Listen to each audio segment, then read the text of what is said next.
खबरें विस्तार से। प्रधानमंत्री नरेंद्र मोदी इंडोनेशिया के बाली में होने वाले G20 शिखर सम्मेलन में शामिल होंगे। इसके लिए प्रधानमंत्री मोदी सोमवार को रवाना हो रहे हैं। विदेश मंत्रालय ने ये जानकारी दी है। विदेश सचिव विनय क्वात्रा ने बताया है कि प्रधानमंत्री नरेंद्र मोदी कल 14 नवंबर इंडोनेशिया के बाली के लिए रवाना होंगे और वहां होने जा रहे 17वीं G20 शिखर सम्मेलन में शामिल होंगे। भारत 1 दिसंबर से शुरू होने वाले 1 साल के G20 की अध्यक्षता। विनय क्वात्रा ने बताया कि हमारी G20 की अध्यक्षता के दौरान हिंदुस्तान, इंडोनेशिया और ब्राजील एक तिकड़ी होंगे। G20 में ये पहली बार है कि इस तिकड़ी में विकासशील देश और उभरती हुई अर्थव्यवस्थाएं शामिल होंगी। विदेश सचिव विनय क्वात्रा ने कहा कि इंडोनेशिया की अपनी यात्रा के दौरान प्रधानमंत्री नरेंद्र मोदी 15 नवंबर को भारतीय समुदाय के सदस्यों को संबोधित करेंगे और उनसे बातचीत करेंगे। Minister Shri Narendra Modi will be attending the 17th G20 summit meeting being hosted in Indonesia by Indonesia on 15-16th November in Bali. The summit is likely to be attended, as is the tradition, by the leaders of G20 member countries, guest countries and international organizations. As you all know, G20 is the premier forum for international economic cooperation, and it plays a crucial role in shaping and strengthening the global architecture and governance on all major international economic and developmental issues. The G20 members represent around 85% of the global GDP, over 75% of the global trade, and about 2/3 of the world's population. This G20 summit is particularly special because, as you are aware, India will hold the presidency of the G20 summit from 1st of December 2022 for a one-year period, and the presidency handover will take place during the summit in Bali.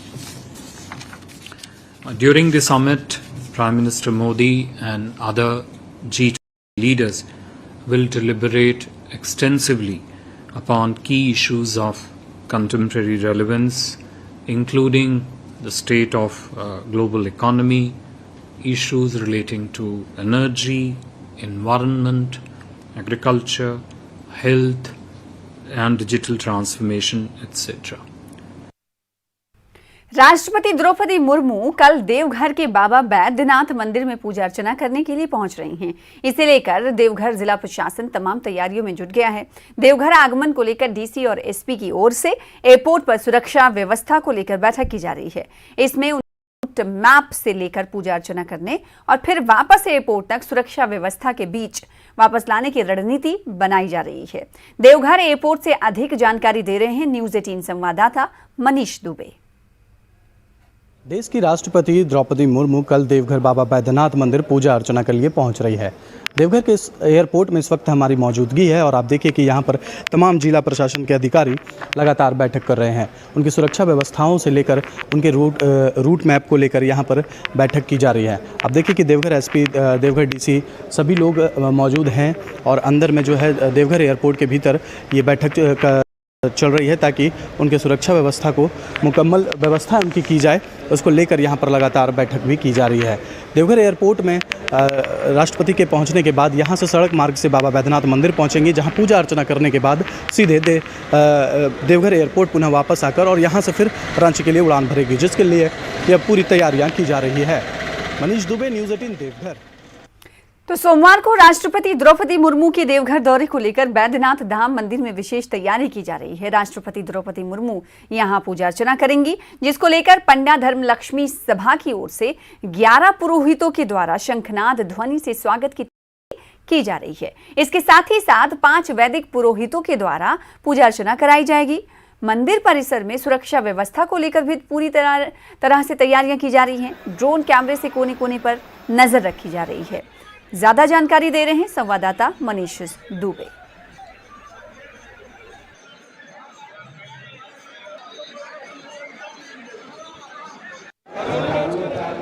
कल देश की राष्ट्रपति द्रौपदी मुर्मू देवघर पहुंचने वाली है और देवघर पहुंचकर सबसे पहले बाबा बैद्यनाथ मंदिर में पूजा अर्चना करेंगे।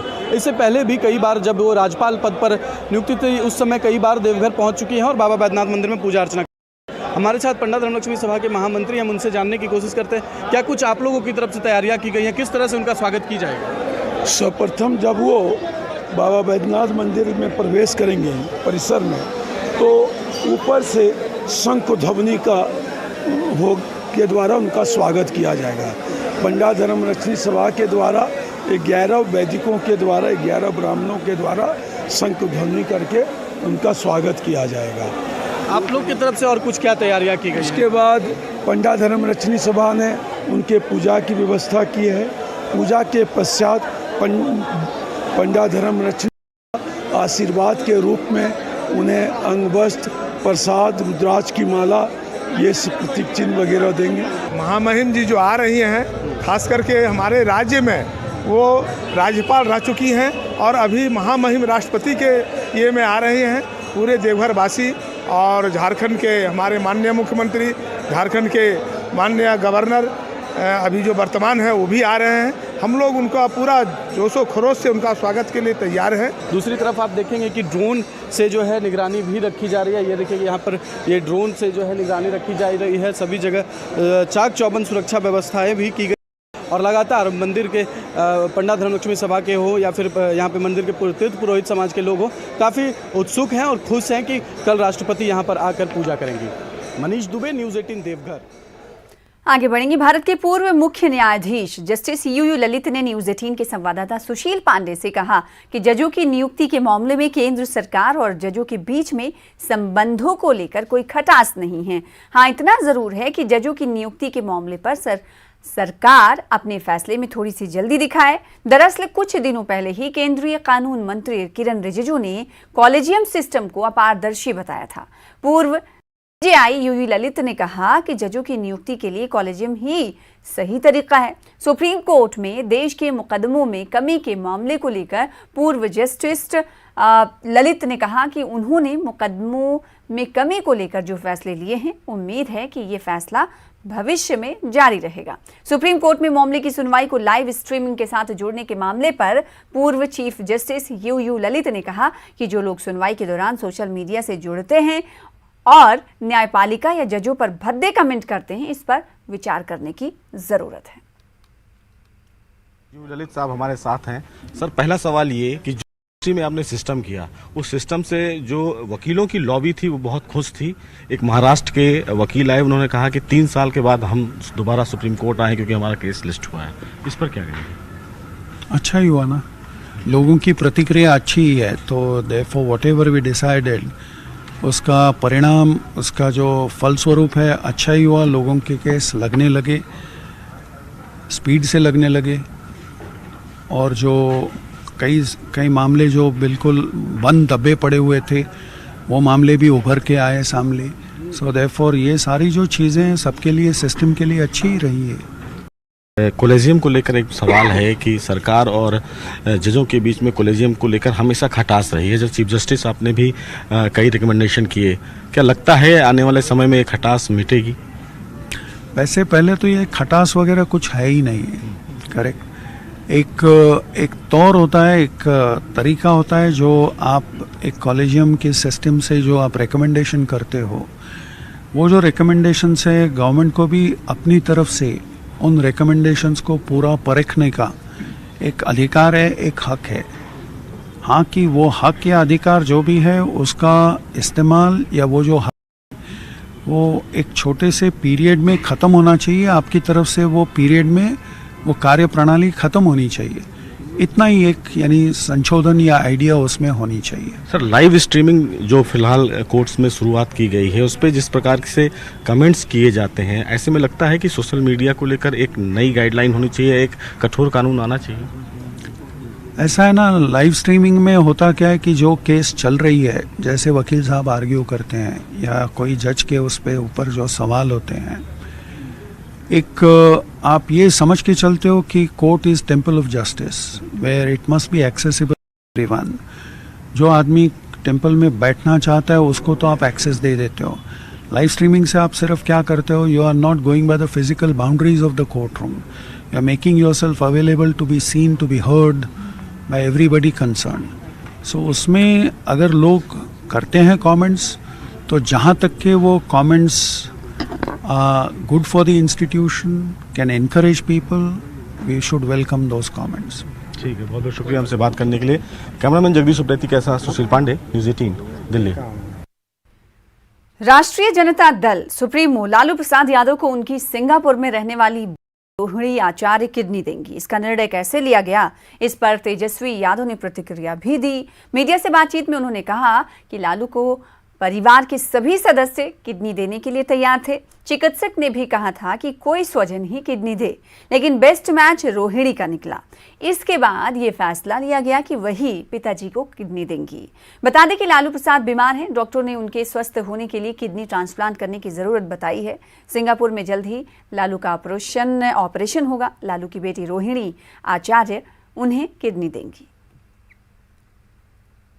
इसमें डॉक्टर का यही था कि परिवार हो तो ज़्यादा बेहतर होता है, तो जो बेस्ट मैच था, तो जो हमारी बहन है रोहिणी जी, उन्होंने टेस्ट कराया था और मैच हुआ है। हालांकि हमारे परिवार में और भी लोग जो हैं वो देना चाहते थे, लेकिन जो और भी बहनें हों, लेकिन रोहिणी दी क्योंकि वहीं रहती हैं और वो ज़्यादा इच्छुक थी डोनेट करने के लिए, और उनका बेस्ट मैच निकला, तो जो बेस्ट मैच होता उसी का लिया। फिलहाल इसी के साथ रुकेंगे छोटे से ब्रेक के लिए। कुछ और खबरों के साथ जल्द लौटेंगे। ब्रेक के बाद एक बार फिर से आपका स्वागत करते हैं। दिल्ली नगर निगम चुनाव आम आदमी पार्टी ने प्रत्याशियों के लिए दूसरी सूची जारी कर दी है। इसी के साथ आपने सभी 250 वार्डों के लिए उम्मीदवारों के नाम की घोषणा कर दी है। आपने इस बार के एमसीडी चुनाव में कई मौजूदा पार्षदों का टिकट काट दिया है। इसके अलावा कुछ नेता भी जो पार्टी का प्रत्याशी बनने का सपना देख रहे थे, उन्हें टिकट नहीं मिला। ऐसे में इन नेताओं की पार्टी को लेकर नाराजगी सामने आने लगी है। इसी कड़ी में आप पार्षद का हाई टेंशन वायर टावर पर चढ़ने का वीडियो सोशल मीडिया पर वायरल हुआ है। एमसीडी चुनाव लड़ने के लिए टिकट नहीं मिलने पर आप पार्षद हसीबुल हसन ने टावर पर चढ़कर जमकर हंगामा किया और पार्टी पर पैसे लेकर टिकट लेन देन का बड़ा आरोप लगाया। टावर पर चढ़कर आप नेता ने जमकर अपनी नाराजगी जाहिर की।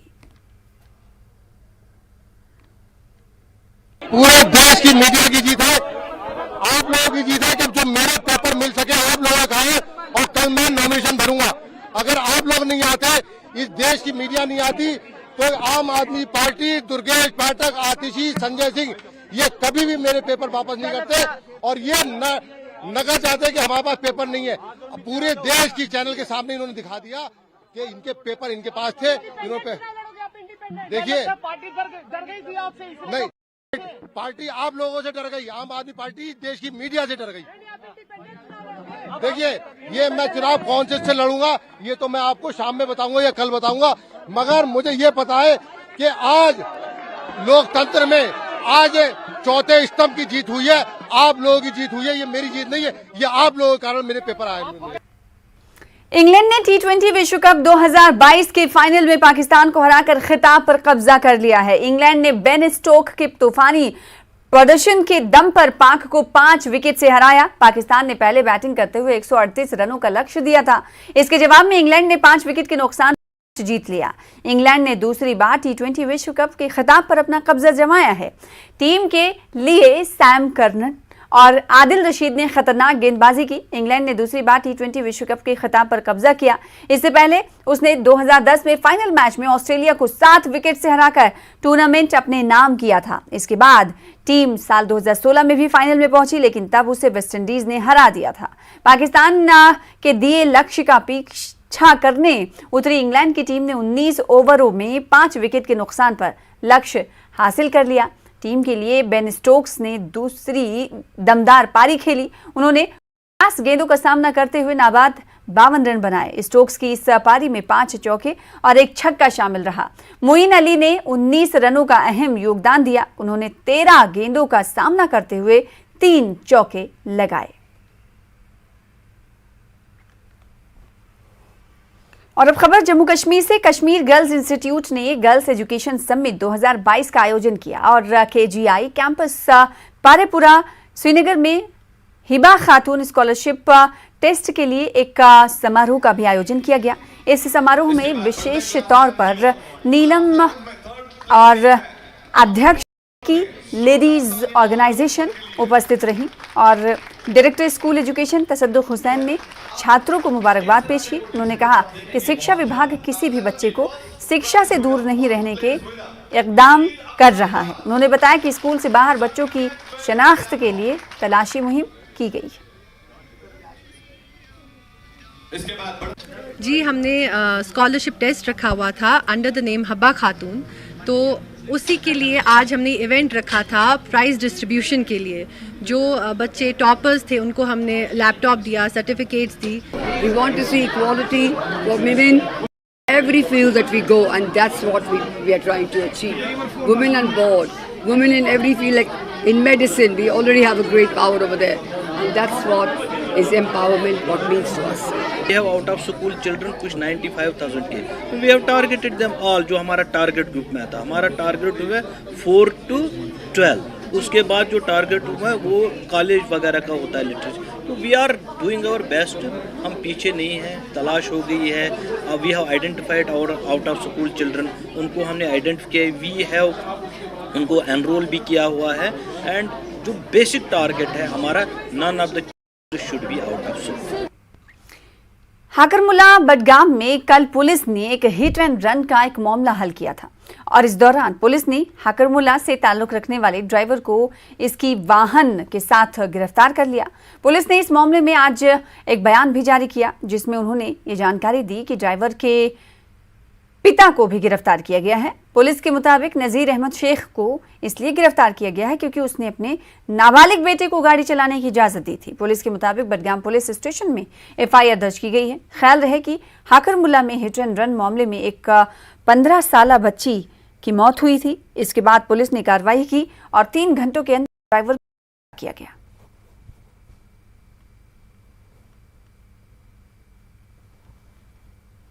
अनंतनाग के रखे मोमिन इलाके में मिलिटेंटों के हमले में जख्मी हुए 2 गैर मकामी अफराद को श्रीनगर के स्किंदसुरा में रेफर किया गया, जहां पर उनका इलाज जारी है। यह हमला शनिचर की रात को किया गया और इस दौरान उत्तर प्रदेश के गोरखपुर के रहने वाले छोटू और कुशीनगर के गोविंद की गोली लगने से ये दोनों जख्मी हो गए। इस हमले के बाद जम्मू कश्मीर पुलिस और सिक्योरिटी फोर्सेज ने मौके पर पहुंचकर हालात का जायजा लिया।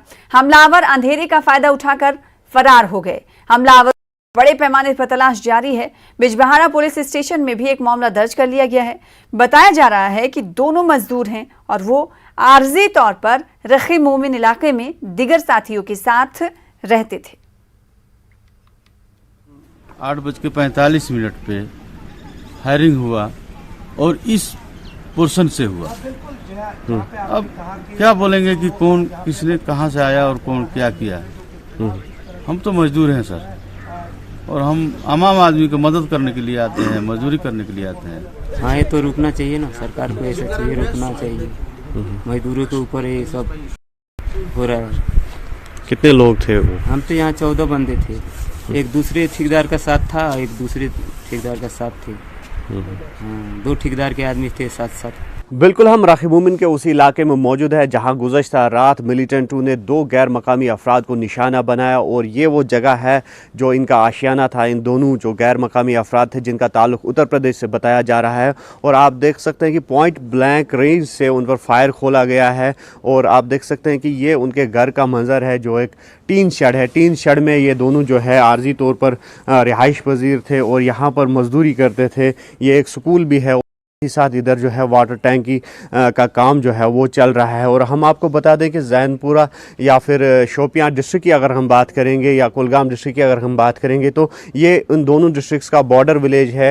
हालांकि अनंतनाग ज़िले में ये राखी मोमिन एरिया पड़ता है और यहाँ पर जो है पहले ही हॉट बेड ऑफ मिलिटेंसी इन जो दोनों अजला को करार दिया गया है और उसके बाद मिलिटेंटों का यहाँ पर आना और इन दोनों को निशाना बनाना यकीनी तौर पर सिक्योरिटी के लिए एक बड़ा चैलेंज पैदा हो गया है। और इस के बाद यकीनी तौर पर जो सिक्योरिटी फोर्सेस है, चाहे जम्मू कश्मीर पुलिस या फिर इंडियन आर्मी की अगर हम बात करेंगे, तो उन्होंने एक वसी ऑपरेशन शुरू किया है पूरे इलाके मुहासरा जो है वो अब भी जारी है और कोऑर्डिनेट सर्च ऑपरेशन जो है उनको अंजाम दिया जा रहा है और ये कोशिश की जा रही है कि जो ग्रुप ऑफ मिलिटेंट्स यहाँ पर आया था उनका सुराग लगाया जाए और इस जो अटैक में मुलव्वस अफराद है उनका जो है सुराग लगाया जाए, उनको जो है मंजर आम पर लाया जाए। और हम आपको बता दें कि गुज़श्ता एक हफ़्ते के दौरान ये ज़िला अनंतनाग में दूसरा बड़ा इस तरह का वाक़या है जहाँ पर नॉन लोकल्स को निशाना बनाया जा रहा है। इससे कबल वानिहामा दयालगाम में जो है 3 नवंबर की रात को 2 गैर मकामी अफराद पर मिलिटेंटों ने हमला किया था, जिसमें से एक बिहार का था और दूसरा जो था नेपाल का था। और यकीनी तौर पर जिस तरह से हमने कहा कि सिक्योरिटी बड़ा चैलेंज पैदा हो गया है, लेकिन सिक्योरिटी फोर्सेस का कहना है कि जॉइंट एक स्ट्रेटजी अपनाई जा रही है इस तरह के हमलों को रोकने के लिए। राखी मोमिन, अनंतनाग से न्यूज़ 18 के लिए मुदस्सिर कादरी।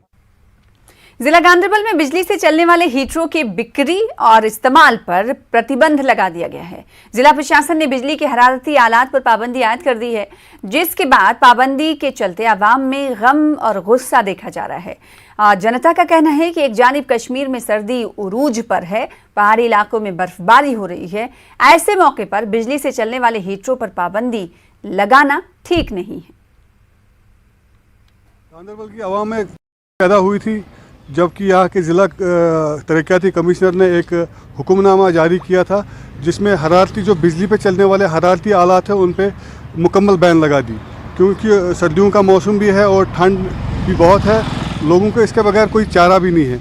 उसके फ़ौरन बाद यहाँ की जो आवाम है या कुछ पॉलिटिकल लीडर्स है उन्होंने सोशल मीडिया का रुख किया और उसमें इस हुक्मनामे की तनकीद की और उसके बाद जो कॉरिजेंडम आया डिस्ट्रिक्ट एडमिनिस्ट्रेशन की ओर से उसमें इस हुक्मनामे में तरमीम की गई और कितनी राहत मिली इससे लोगों को हम बात करेंगे। सर, ये जो हुक्मनामा आया था तो इसके बारे में बताइए तो कैसा लग रहा था आपको? देखिए, ये अगर हम इस हुक्मनामे की बात करेंगे, शायद ये लोग भूल गए ये कश्मीर है। ये वही कश्मीर है जहाँ पे 10 फुट तक बर्फ़ भी गिरती है। ये वही कश्मीर है जहाँ पे दर्जा हरारत मनफी चला जाता है, मनफी 10 तक चला जाता है। तो मेरे ख्याल से जब इन्होंने ये ऑर्डर उजरा किया था, शायद अपनी कोजी रूम में बैठ के जहाँ पे एसी वगैरह लगे हुए थे, ये इस चीज़ को भूल गए थे कि यहाँ पे एक मौसम ऐसा भी आता है जिसको चलाई कलान कहते हैं, जहाँ पे बहुत ही ज़्यादा दर्जा हरारत जो है वो माइनस में चला जाता है। तो इस सूरत में ये एक नाकाबिल बर्दाश्त ऑर्डर था, तो इसको रिवोक करना ही था। अगर आज रिवोक नहीं होता तो 2 दिन के बाद ये खुद ही हो जाता। तो कितने लोग और दूसरी साइड से मैं आपको कहूँगा, अब देखिए तरसीली लाइन बिल्कुल जूं की त्यों है। 60 साल से इन्होंने पूरे साल ये तरसीली लाइनों पे क्यों नहीं ध्यान दिया? ये विंटर में ही क्यों इनको याद पड़ता है कि तरसीली लाइनें अब ख़राब है या तरसीली लाइनों को जो उनमें कमज़ोरियाँ आई हैं? पूरे साल ये लोग क्या कर रहे थे? तीसरी बड़ी बात, अब देखिए कल की मैं बात करूँगा, इससे पहले हम 750 रुपये फ़ी भरते थे और आज जो नई बिल आई है 950 रुपये आई है। तो ये कौन सी कम्बिनेशन है, ये कौन सी सोच है? एक साइड से ऑर्डर जारी करना कि बिजली फीस में इजाफा करना, दूसरी साइड से ऑर्डर जारी करना कि आप लोग इलेक्ट्रिकल गैजेट्स को इस्तेमाल नहीं कर सकते हो। मेरे ख्याल से ये एक ऑर्डर जो है नाकाबिल बर्दाश्त है और इसको तस्लीम नहीं करने वाले। जो ये ऑर्डर कल निकला था, लोग बहुत तजजुब में मायूस हो गए थे कि जो ऊपर से ऑर्डर आया है कि यहाँ जो ब्लैंकेट बैन लगी, चाहे वो कोई भी हीटिंग एलिमेंट हो, ब्लैंकेट्स हो, कोई भी जो ऐसा गैजेट हो जो इलेक्ट्रिक पे चलता है, जिसकी वजह से लोग बहुत परेशान हुए थे। अब और सुनने में आया कि ऑर्डर रिवोक हुआ है, जिसकी वजह से लोगों को बहुत राहत महसूस हुई। जी सर। तो बहरहाल यहाँ पे लोगों को जो तरमीम हुआ है, हुक्मनामे में राहत मिली है, लेकिन यहाँ पे मैं आपको बता दूँ जो निक्रोम कॉइल पर मबनी जो क्रूड वाटर हीटर्स है उन पे बैन बदस्तूर है। जावेद भट्ट, न्यूज़ 18, गांधरबल। तो जिला प्रशासन ने अब आदेश जारी कर दिए हैं। प्रशासन के रवैये के खिलाफ लोगों ने, आपको बता दें कि नाराज़गी का इजहार किया और प्रतिबंधों को हटाने की मांग की, जिसके बाद जिला प्रशासन ने जो निर्देश जारी किए थे उस निर्देश को वापस लिया। गांधरबल में बिजली के उपकरणों पर पाबंदी लगाई गई, जिसके बाद हर तरफ से लोगों ने इसकी मुखालिफत की। युवा पीढ़ी को नशे जैसी बुराई से बचाने और आम लोगों को फिटनेस के प्रति जागरूक करने के उद्देश्य से जिला पुलिस की ओर तीसरी हाफ मैराथन का आयोजन किया जा रहा है। स्पोर्ट्स स्टेडियम कठुआ से आज हाफ मैराथन की शुरुआत हुई, जिसमें 5, 10 और 21 किलोमीटर की दौड़ शामिल रही। इस दौड़ की शुरुआत एडीजीपी मुकेश सिंह ने करवाई। युवाओं में काफी उत्साह देखा गया। Third Kathua half marathon organise किया जा रहा है आज, जो जम्मू कश्मीर पुलिस के द्वारा ऑर्गेनाइज किया जाता है। बहुत सारे स्थानीय लोगों ने और स्थानीय स्पॉन्सर्स ने इसमें मदद की हमारी। हमारा उद्देश्य ये है कि इस इवेंट के ज़रिए यूथ को नशा से दूर रखें और फिलहाल इसी के साथ इस बुलेटिन में इतना ही। दीजिए इजाजत। नमस्कार।